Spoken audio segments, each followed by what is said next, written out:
Hello, music fans. This is Ken the Metal Professor. I'm the host of Mostly Metal on WVLP in Valparaiso, Indiana. We broadcast at 103.1 FM in the confines of Valparaiso, but we stream everywhere on WVLP.org. My show, Mostly Metal, runs twice a week. Broadcast first Wednesday night at 10 p.m., then replayed Sunday night at 8. These are U.S. Central Times. I've been, for the last several weeks, recording from home ahead of time, and so I've decided to start doing some of these videos to kind of parallel what's going on the show, because I've been building into the show, just to make it easier to pick things to play, my top 10 favorite lists of various bands. And in this week's show, set to broadcast Wednesday, May 27th, that's actually tonight because I'm behind, and then Sunday night, my top 10 favorite songs by the band Saga.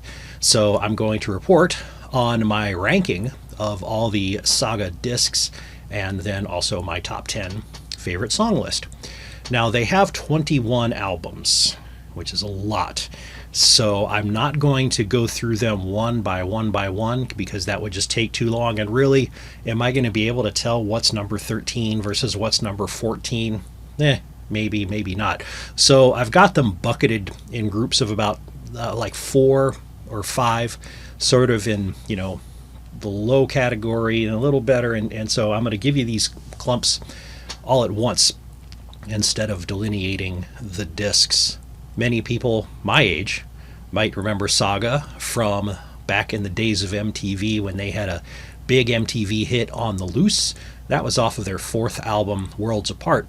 And then the pop world and the rock world kind of drifted away from them, and you didn't hear from them much after that. However, they stayed plugging along, and they've been releasing albums every few years since then. I mean, there was a gap here or there, but still 21 albums altogether.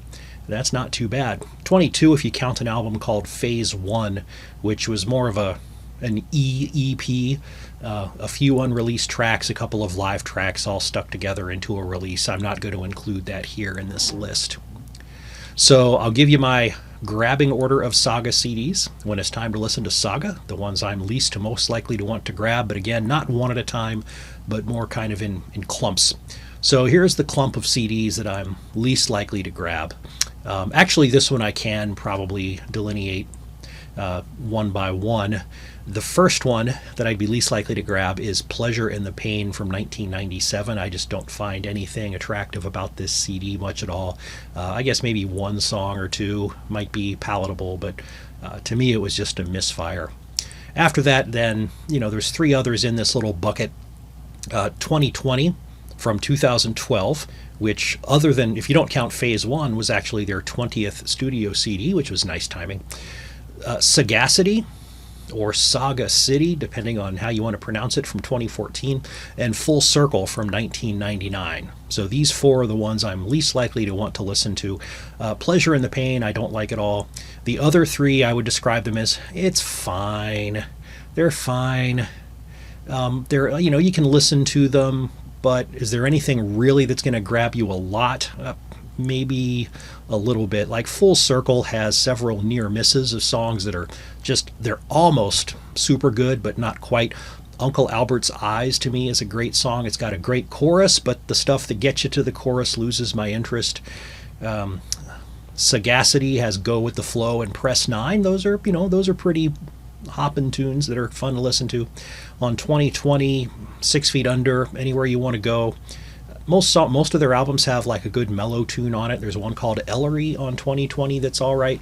But again, none of these are ones that really make me want to go back and listen much again. So then my next clump, these are ones that, I'll listen to them once in a while, but not very often. A Beginner's Guide to Throwing Shapes from 1989 with songs like Starting All Over and Scarecrow.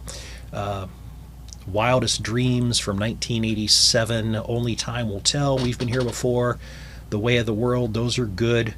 To me, that one hasn't held up well. That was 2 releases after Images and Words, and at the time I really, really liked it. But as time's gone by, or as the track title says, Only Time Will Tell, when I go back and listen to it now, I'm like, I don't I don't understand why I liked this that much back in the day, but I did, but now I don't. The Human Condition, this is the only album that Michael Crichton did not sing on. Rob Marotti was the vocalist here. I mean, to its credit, the songs and the production on this album are sharp and crisp. It fits very much in, especially with Rob's vocals. You know, a lot of other prog bands like, you know, maybe Enchant or something like that, it would fit right in that niche of music. Avalon, Let It Go, You Look Good to Me, the title track, they're all good. They're fine. So this is a good album. It's close to being really good, but to me it doesn't quite get there. And then also in this group, I'm going to put one that will get me in trouble, Generation 13. Now, I know that this is a favored disc by lots of people in the prog world because of what it was. It was not a 10 or 11 track, you know, progressive rock with a little bit of popish stuff in it.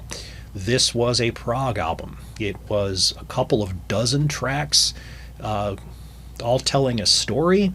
I really like the idea of this album, but as a listening experience, I don't enjoy it that much. I think there's too many interludes and whittly parts and not enough just good meaty songs. It's the same thing happens when I listen to the newer Styx CD called The Mission. It's a great idea. I like some of it, but there's too many shorter, whittly interlude parts that just don't attract me.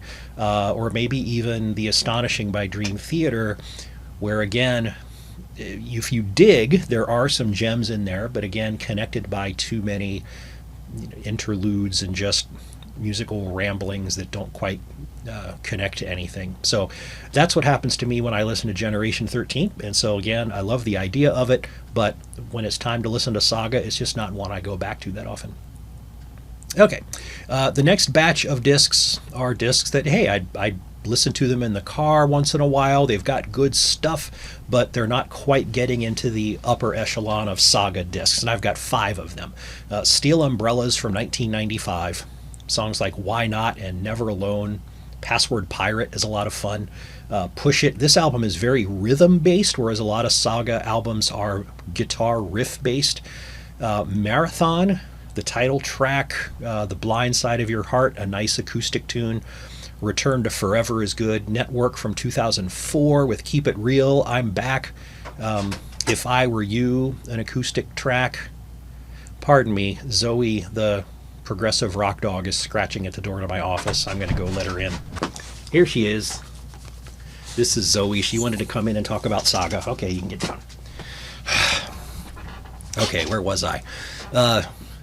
Steel Umbrellas, Marathon, Network, The Security of Illusion from 1992. Mind Over Matter is a great tune. I'll Leave It in Your Hands. The title track is one of my favorite acoustic songs by them. This one, as opposed to Steel Umbrellas, is very much guitar riff-based.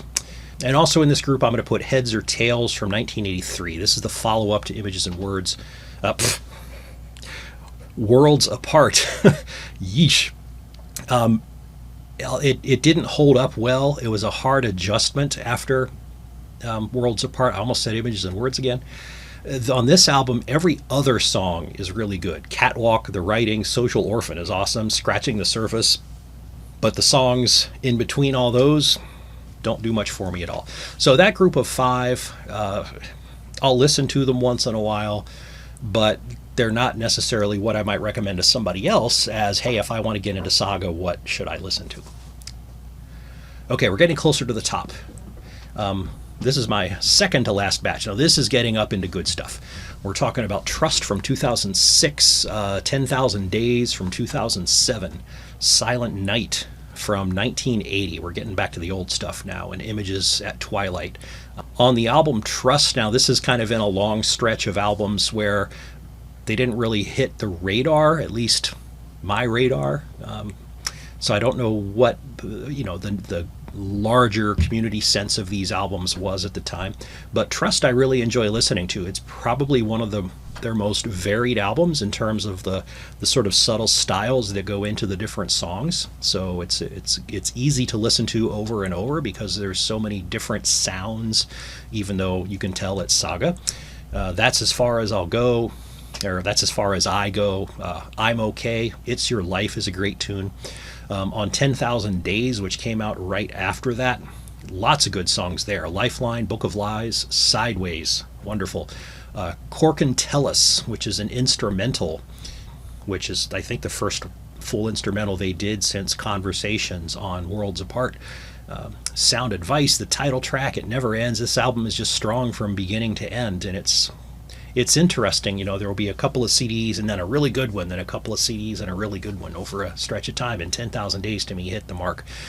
Then we're flipping back to their earliest albums, Silent Night and Images at Twilight, with some of their classics that still stay in their live set. Off of Silent Night, Don't Be Late, that never gets old. Too Much to Lose, Someone Should, Careful Where You Step is awesome. Also on this album, to me, a couple of misfires. Like, there's weird vocal effects in one of the songs where it sounds like one of the people from the Wizard of Oz talking through a bad telephone with a squeaky voice noise, and I just don't get what they were going for there. So it's not consistent from song to song to song. Otherwise, Images in Twilight is a lot more consistent song to song to song. It's Time, You're Not Alone, terrific. Take It or Leave It, Mouse in a Maze, and what a great song that is. And then the top four, and these I can put in numerical order very easily. Number 4, House of Cards from 2001. It's one of their, well, I'm going to call it newer, right? It's 20 years old now, just about. But like a lot of bands, you think about the original albums, and it's usually a smaller set, and then you think about everything that came after. And House of Cards is sort of buried in the latter third or so of their discography, even though it's almost 2 decades old at this point. But man, this is a good album. Songs like Always There and Always Human and Money Talks, I mean, just one good tune after the other with fabulous melodies. Number 3, Behavior, the follow-up to the big one, Worlds Apart, from 1985. I'm sorry, no, was it the follow-up? No, it wasn't the follow-up. I've already said that Heads or Tails came right after Worlds Apart, and then Behavior came after that in 1985. But to me, this doesn't have a miss on it.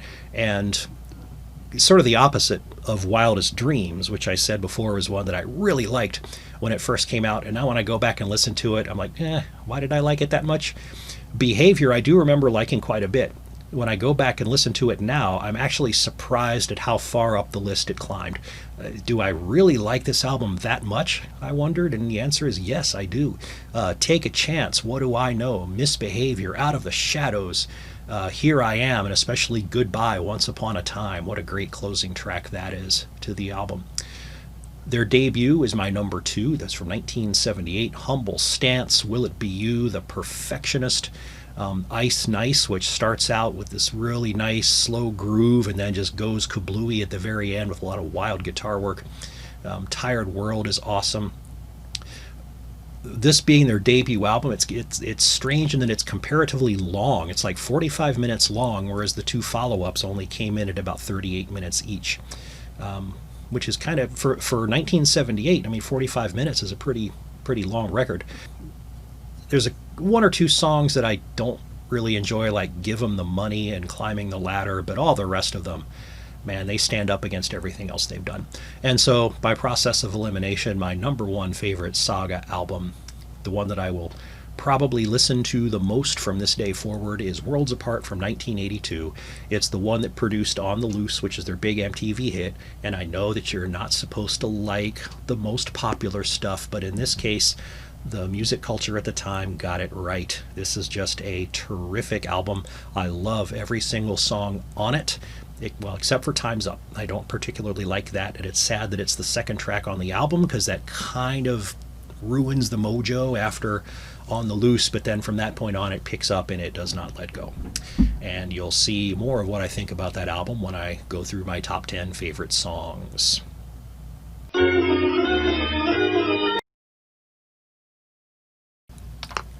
Okay, here are the 10 songs that I've built into my show, Mostly Metal.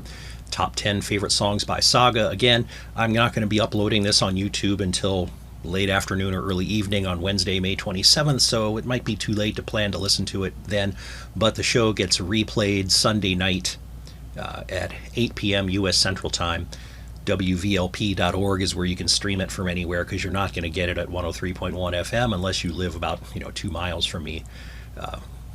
But if you want to hear these songs and you don't have access to them, and I do a lot of my playlist curating on Spotify, and the Saga discography is pretty hit or miss, so it's not possible to build this playlist in Spotify, unfortunately. They have some of their older albums, they have some of their newer albums, the ones in between, very spotty coverage. Okay, now Zoe wants to leave the room. Once I let her out, she went upstairs, so maybe she's not going to scratch to come back in now. Okay, top 10 favorite songs by Saga. Ready, set, go. Number 10, You're Not Alone, off of Images at Twilight. This one's got a nice little groove to it, especially in the chorus. It's my favorite song off of that album. It's the only one on that album in my top 10 list. Number 9, Always There, off of House of Cards. Again, from my rattling off my preference order of the CDs, House of Cards is in my top 4 favorite Saga albums.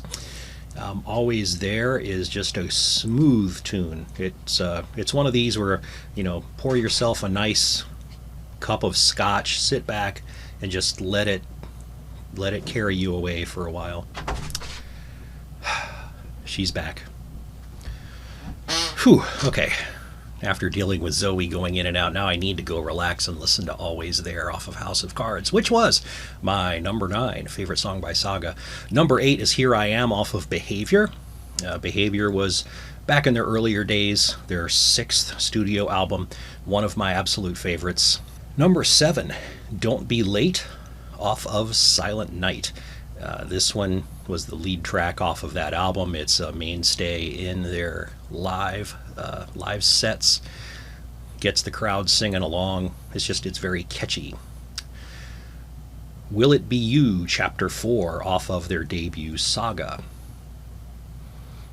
If you aren't familiar with their discography, they have songs that are subtitled chapters, chapter 1, chapter 2, but they're not recorded in order. So chapter 4 is off of their very first album. Some of their later albums, I think, is Full Circle, had like 3 different chapter songs on it, but just weird numbering. And they do have a live album where they played all the chapter songs in order from beginning to end, and it's a fun listen. Number 5, Sideways, off of 10,000 Days. I just love listening to this tune over and over again. It's one of my favorite choruses that they have. Number 4, It's Your Life, off of Trust. This one, it has a good chorus, but it's the I'm going to say it again, they're really groovy guitars that go in the background. The rhythm that this song starts off with is just tremendous. A nice bass line. Just is exciting to listen to. Number 3, We'll Meet Again, off of House of Cards. So my second House of Cards track in this top 10 list. We'll Meet Again is a really uplifting tune, especially once you get to the chorus and Michael Crichton's voice is just hanging in the air over all the instrumentation going on behind. You can't listen to that song and be unhappy when you're done. It makes you think happy thoughts. It's probably my favorite chorus that they've done.